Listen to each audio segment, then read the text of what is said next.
Hello everyone. तो आज हम लोग 10th का हिस्ट्री का चैप्टर लेके आए हैं, नेशनलिज्म इन इंडिया। क्योंकि 8 और 9 का एक एक लेक्चर हो गया है, मैंने सोचा 10th का भी एक कर लेते हैं। तो आज हम लोग बात करेंगे, कुछ लोग महात्मा कहते भी हैं, कुछ लोगों के जो व्यूज़ हैं वो अलग भी हैं, काफ़ी ज़्यादा कंट्रोवर्सी भी होती है। बात करेंगे गांधी जी की, क्योंकि अपने एनसीईआरटी में जो भी ये चैप्टर दिया हुआ है वो बेसिकली गांधी जी के जितने मूवमेंट्स हैं उसी के आसपास घूमता रहता है। तो जनरली जो ये चैप्टर है इसमें आपको मिलेगा कहाँ से कि वर्ल्ड वॉर 1 से लेकर के और 1942 वर्ल्ड वॉर 2 समय चल रहा था, इसी बीच के सारे इंसिडेंट्स मिलेंगे, वो भी पर्टिकुलरली गांधी जी को बेस बना के यहाँ पे बताया गया है। तो यहाँ पर देख रहे हैं साउथ अफ्रीका मार्च चल रहा है, क्योंकि गांधी जी साउथ अफ्रीका भी गए थे ना। खैर, तो हम लोग बात करेंगे, अभी नहीं, ये लेक्चर 2 पार्ट में आएगा। पहले पार्ट में हम लोग बेसिक की बात करेंगे, इसमें बहुत थोड़ा सा दिया हुआ है पर मैं चाहता हूँ कि एक पीछे का बेस बन जाए कि गांधी जी के आने से पहले कंडीशंस क्या थी, क्यों इंडियंस को यहाँ पर इतनी ज़्यादा रिवोल्यूशंस करने पड़े, मूवमेंट्स इतने चलाने पड़े। तो इसके बेसिक्स के बारे में बात करेंगे हल्की फुल्की। उसके बाद से सेकेंड लेक्चर में, इस वाले लेक्चर में ही पहले गांधी जी के शुरुआत के जो 3 छोटे मूवमेंट्स हैं, जिनमें चंपारण है, खेड़ा और अहमदाबाद मिल मूवमेंट है, उसकी बात कर लेंगे। और नेक्स्ट जो लेक्चर आएगा उसमें हम लोग बात करेंगे गांधी जी के मेजर मूवमेंट्स के, नॉन कोऑपरेशन, इसके अलावा सिविल डिसोबीडियंस मूवमेंट है, सॉल्ट सत्याग्रह जिसको कहते हैं, और लास्ट में क्विट इंडिया मूवमेंट की बात करेंगे। तो अभी के लिए सीट बेल्ट बांध लो, क्योंकि अब गाड़ी रफ्तार पकड़ने वाली है। लो जी, आ गए हम वाइट बोर्ड पे। तो शुरुआत तो करेंगे हम 1857 से, क्योंकि ये वो टाइम पीरियड है जहाँ पर हमारा हुआ था first war of independence. Britishers क्या करते हैं, ब्रिटिशर्स कहते हैं कि ये फर्स्ट वॉर ऑफ इंडिपेंडेंस नहीं था, ये था सिपॉय म्यूटिनी। सिपॉय म्यूटिनी क्या होता है? तो ब्रिटिशर्स के हिसाब से मंगल पांडे जो थे वो थे ब्रिटिश आर्मी में। तो ब्रिटिश आर्मी में होने के वजह से उन्होंने अपनी आर्मी से गद्दारी कर दी, ये ब्रिटिशर्स का वर्जन है। जबकि इंडियन साइड से देखा जाए तो इंडियन वर्जन ये है कि उस व्यक्ति ने क्या किया था कि यहाँ के लोगों की बात को समझा और उसको लेकर के आगे बढ़े, और समझ लो एक चेहरा बन गया उस समय के लिए कि हाँ, एक रास्ता दिखा दिया उन्होंने कि चलो कुछ तो करना पड़ेगा, नहीं तो ये अंग्रेज जो हैं वो हमें जीने नहीं देंगे। तो Mangal Pandey was the first person जिन्होंने सामने से विरोध किया था। इसके पहले भी बहुत सारे रिवोल्यूशंस हुए हैं, बहुत सारी लड़ाइयाँ हुई हैं ब्रिटिशर से, पर वो लड़ाइयाँ उतना बड़ा रूप ले नहीं पाई थी। प्रॉब्लम ये था कि उस समय लोग आपस में संगठित नहीं थे। पर फर्स्ट वॉर ऑफ इंडिपेंडेंस जब 1857 में हुआ, तो इस टाइम पे मंगल पांडे जी ने जब वो गोली चलाने से मना किया था, एनफील्ड जो राइफ़ल थी उसमें उसकी कहानी अलग है। उसके जो कार्ट्रिज आए थे, कार्ट्रिज मतलब कारतूस, जो पहले किसी टाइम पे गोलियां भरी जाती थी बंदूक में, वो पैकेट के अंदर आती थी। तो उसमें गाय और सुअर के जो स्किन है उसका मटेरियल लगाया गया था, तो इसकी वजह से इन्होंने विरोध किया था, और बाद में ये जो मूवमेंट था वो पूरे देश के अंदर ही फैल गया था।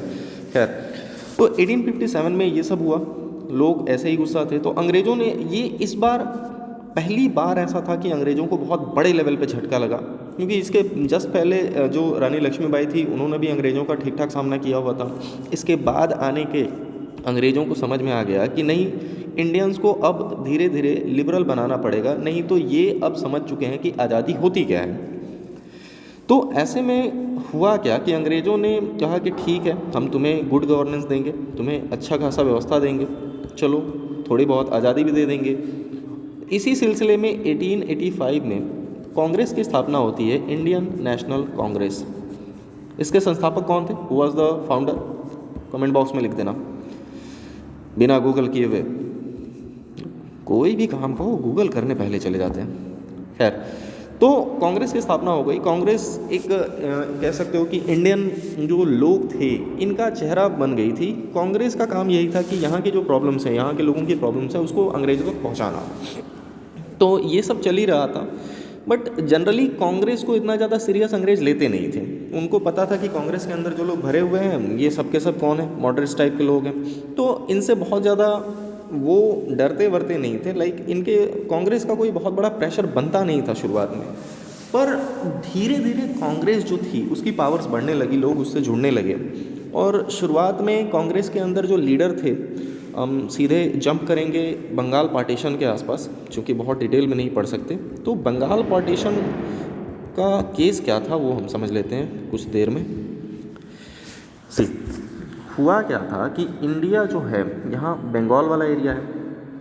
इस बंगाल वाले एरिया में आज के टाइम पे अगर हम इसको मान लो उस समय का जो बंगाल था वो इतना बड़ा हुआ करता था। और इसमें क्या क्या था, आज का जो बांग्लादेश हम देखते हैं वो भी था इसी में, आज का जो हम लोग वेस्ट बंगाल देखते हैं वो भी इसी में था, आज का बिहार देखते हैं वो भी इसी में था, आज का जो उड़ीसा देखते हैं वो भी इसी में था। सोचो बंगाल कितना बड़ा रहा होगा। और बात की जाए यहाँ पर अगर रिलीजन की, तो यहाँ पर मेजॉरिटी 2 रिलीजन्स की हुआ करती थी, दोनों साइड बाई साइड थे। जो इसका ईस्टर्न साइड था और जो वेस्टर्न साइड था, इस पूरे पोर्शन का ही बंगाल का, ईस्ट साइड में मुस्लिम मेजॉरिटी ज़्यादा थी और वेस्ट साइड में हिंदू मेजॉरिटी ज़्यादा थी। और इसीलिए देखोगे बंगाल को जब बांटा गया था, बांटा कब गया था, 1905। किसने बांटा था वो भी कमेंट बॉक्स में बता देना। खैर, तो वेस्टर्न पार्ट में देखोगे तो यहाँ हिंदू मेजॉरिटी थी और इसी बेसिस पे अंग्रेज़ों को तो एक्चुअली में इसको बांटना था, ताकि इन दोनों की जो हिंदू मुस्लिम एकता उस समय बहुत ज़्यादा फेमस हो गई थी, जिसके वजह से अंग्रेज़ों को प्रॉब्लम हो रही थी। तो अंग्रेज़ों ने बांटा तो था कि हिंदू मुस्लिम को अलग अलग कर देंगे। और एक फैक्चुअल बात यह है कि आज के टाइम पे जो हम लोग देखते हैं, यहाँ पर हमने क्या देखा, इधर में वेस्ट है, ये जो है ये वेस्ट है और इधर ईस्ट है।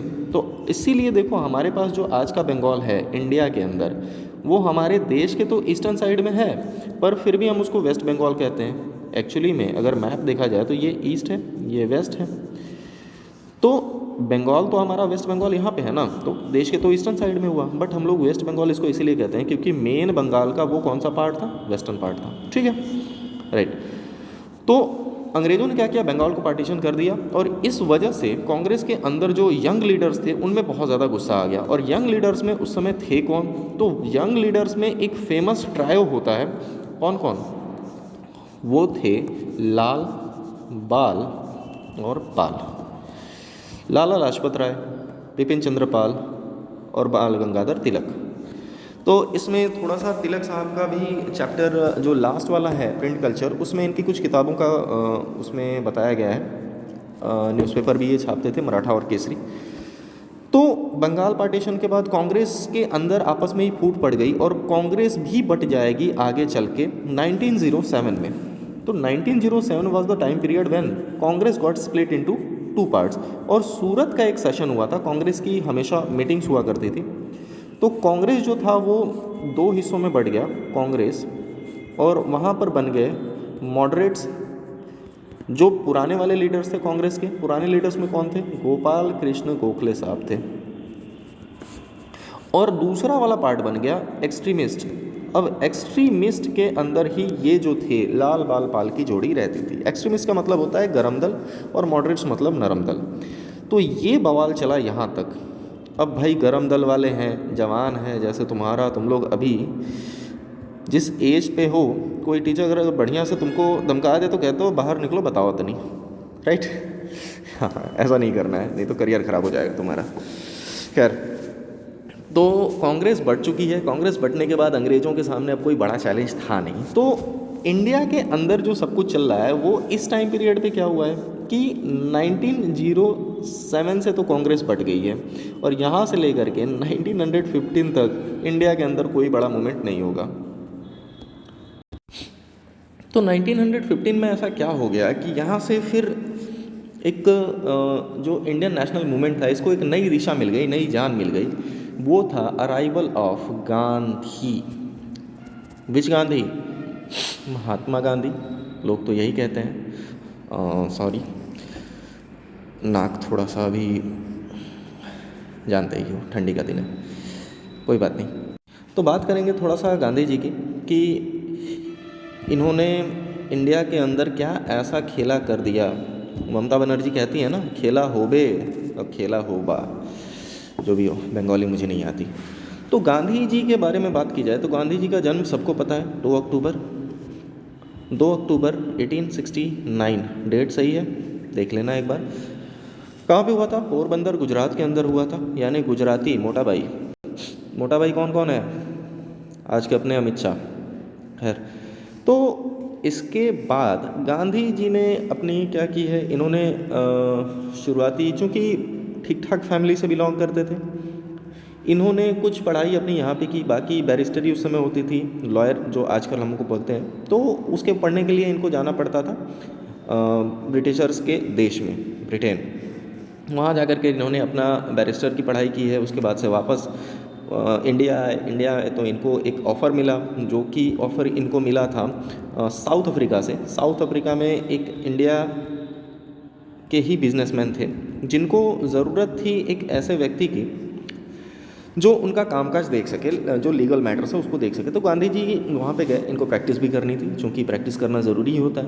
वहाँ गए तो पता चला कि रेशियल डिस्क्रिमिनेशन बहुत बड़े लेवल पे हो रहा है। तो रेशियल डिस्क्रिमिनेशन के खिलाफ पहली शुरुआत तो गांधी जी ने साउथ अफ्रीका में ही कर दी थी, क्योंकि अफ्रीकन लोग जो होते हैं उनकी स्किन कलर ब्लैक होती है, जनरली डार्क स्किन कलर होती है। और ब्रिटिशर्स वहाँ गए थे, तो ब्रिटिशर्स ने वहाँ अफ्रीकन्स को बता दिया था वाइट मैन्स बर्डन थ्योरी। इसका मतलब क्या था? ब्रिटिशर्स कहते थे कि हम जो गोरे लोग हैं, जिनकी स्किन कलर वाइट है, सोच लो हमें भगवान ने भेजा है ऊपर से तुम्हें सुधारने के लिए। तुम काले कलूटे करीठे लोग जो हो ना, तुम्हें सुधारने के लिए भगवान ने हमें भेजा है, ये ब्रिटिशर्स कहते थे। तो गांधी जी ने इसके खिलाफ आवाज़ उठाई और वहाँ के लोगों को अधिकार दिलवाए।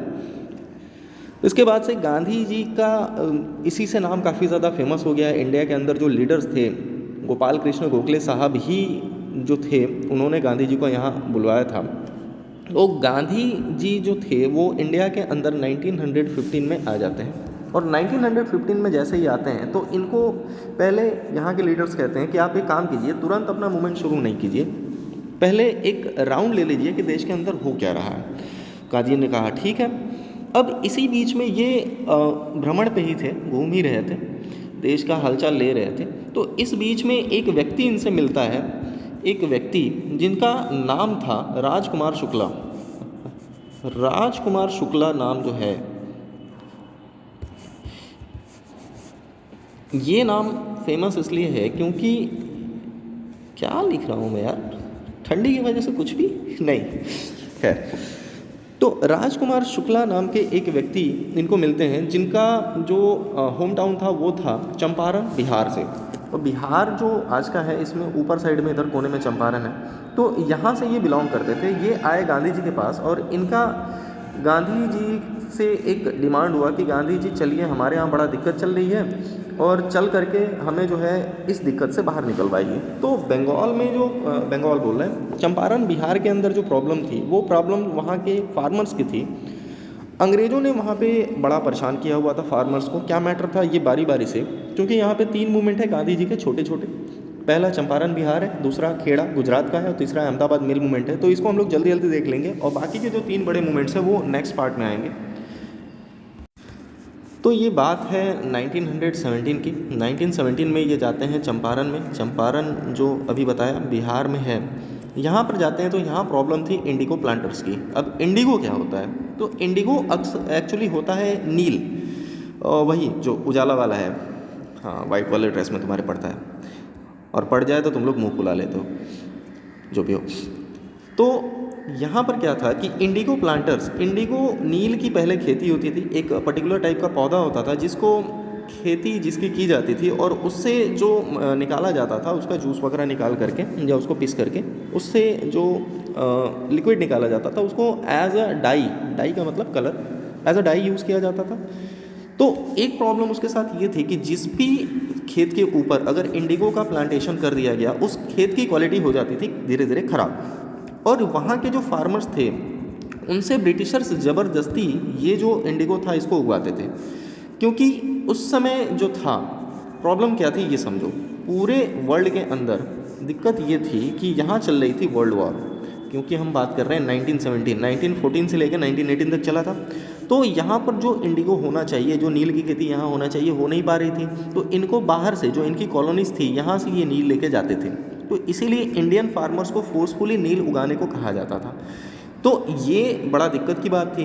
अब इसमें प्रॉब्लम ये हुआ कि एक तो वहाँ पे 3 कट्ठिया सिस्टम लगा दिया गया। अपने यहाँ जानते हो ना, 1 बीघा में 20 कट्ठा होता है, तो 3 कट्ठिया, 3 कट्ठे पे तो इंडिगो उगाना ही है, एनी हाउ। तो कुल मिला कर के क्या था कि उस समय एक तो किसानों के ऊपर बहुत ज़्यादा हैवी टैक्सेस का बर्डन बढ़ाया गया। कारण ये था कि अंग्रेज़ों को अपनी दुकान चलानी थी ना यहाँ पर ये लोग लड़ाई कर रहे हैं, तो इस लड़ाई में जो पैसा जाएगा वो पैसा आएगा कहाँ से? ऑब्वियस सी बात है, कॉलोनी से आएगा, घर से थोड़े वो लगाएंगे। इतने बेवकूफ़ नहीं है। बाहर से वसूलो, लड़ाई लड़ो, बाहर से वसूलो, लड़ाई लड़ो। एक तो पैसा लेके यहाँ से जा ही रहे हैं, ई चोरवा सब कर क्या रहे हैं? चोर इसलिए क्योंकि चुरा के ले गए हैं ना। कर क्या रहे हैं? यहाँ से लेबर्स भी लेके जा रहे हैं, इसके अलावा सेना में भरने के लिए सिपाही भी लेके जा रहे हैं। तो क्या था कि ये सब होने के बाद गांधी जी वहाँ पर जाते हैं, तो उनको पता चलता है कि ये सब तो बड़ा दिक्कत हो रही है। तो गांधी जी इसके खिलाफ क्या करते हैं कि वहाँ एंट्री पहले उनको बैन कर दी जाती है, पर गांधी जी चले जाते हैं कोर्ट में जाते हैं, तो वो केस जो है वो अपने जीत जाते हैं और वहाँ उनको अलाउ कर दिया जाता है कि जाइए आप वहाँ पर इंक्वायरी कर सकते हैं। तो जाके वहाँ इंक्वायरी करते हैं तो पता चलता है कि ये सब प्रॉब्लम्स हैं। तो ये सब प्रॉब्लम्स के बाद ये लोग क्या करते हैं, पीसफुल प्रोटेस्ट करते हैं। और पीसफुल प्रोटेस्ट में गांधी जी के साथ बहुत सारे लोग, लगभग 2000 लोकल्स बैठ गए थे इनके साथ, क्योंकि जानते हो ना, एक बढ़िया सेलिब्रिटी टाइप का चेहरा हो तो उनका साथ देने के लिए बहुत लोग होते हैं। तो पीसफुल प्रोटेस्ट जब वहाँ पे किया गया तो सरकार मजबूर हो गई और इन्होंने, जो किसान थे, इनकी जो डिमांड्स थी उसको एक्सेप्ट कर लिया और वो जो फोर्सफुली इंडिगो प्लांटेशन का तरीका था सरकार का, उसको उसने विड्रॉ कर लिया। साथ साथ टैक्सेस भी यहाँ पर घटा दिए गए। तो ये तो पहली सक्सेस थी गांधी जी की। इसके बाद से 2 और मूवमेंट्स हैं, खेड़ा और गुजरात का। जल्दी जल्दी बात कर लेते हैं उसको, वीडियो काफ़ी लंबी हो रही है। अगला मूवमेंट जो गांधी जी का होगा वो होगा खेड़ा सत्याग्रह। खेड़ा एक प्लेस है गुजरात के अंदर, और ये जो हुआ था ये हुआ था 1918 के अंदर। यहाँ पर भी प्रॉब्लम जो थी वो फार्मर्स की ही थी। फार्मर्स की प्रॉब्लम यहाँ पे क्या थी कि उस समय गुजरात के अंदर पड़ गया था ड्रॉट, पता है, सूखा। तो जो उस समय फार्मर्स थे वो परेशान हो गए थे, क्रॉप्स उनकी ख़राब हो चुकी थी, पैसे देने के लिए बिल्कुल थे नहीं, टैक्सेस उनके ऊपर लगाए जा रहे थे। पर उस समय रूल ये था कि अगर आपकी क्रॉप जो है वो फेल हो जाती है, अगर जितनी क्रॉप उगनी चाहिए, नॉर्मल जितनी फसल उगनी चाहिए उसके 1/4 से कम हो रही है, तो आपको उस पर टैक्सेस नहीं देने पड़ेंगे। पर गवर्नमेंट ने इस चीज़ को कहा कि हम तो इस लॉ को मानते ही नहीं है। गवर्नमेंट ने खुद ही लॉ बनाया और खुद ही नहीं मान रहे थे, ज़बरदस्ती इनसे टैक्स वसूलने की कोशिश की जा रही थी। ऐसे में गांधी जी की एंट्री वहाँ पर होती है, और गांधी जी जो थे डायरेक्ट वहाँ इन्वॉल्व नहीं हुए। गांधी जी ने गाइड किया सरदार वल्लभ भाई पटेल को। पटेल साहब बता दो कमेंट बॉक्स में मूर्ति कहाँ बनी है उनकी, और उस मूर्ति का नाम क्या है, हाइट कितनी है। ओके, तो सरदार पटेल ने यहाँ पे क्या किया कि गांधी जी के गाइडेंस में एक मूवमेंट शुरू किया, वो भी पीसफुल मूवमेंट ही था, टैक्सेस को कम करने के लिए। चूँकि देखो सूखा पड़ गया तो लोगों को अनाज नहीं मिलेगा तो जनरल सी बात है उनका पेट नहीं भरेगा और न्यूट्रिएंट्स उनको वो नहीं मिल पाएंगे जो उनको न्यूट्रिएंट्स चाहिए। तो ऐसे में भूखमरी आ जाती है वहाँ पर। इसके अलावा महामारियाँ, कुछ अलग बीमारियाँ भी, क्योंकि बॉडी के अंदर इम्यूनिटी डेवलप नहीं हो पा रही है ना, तो बीमारियाँ भी फैलना शुरू हो जाएंगी।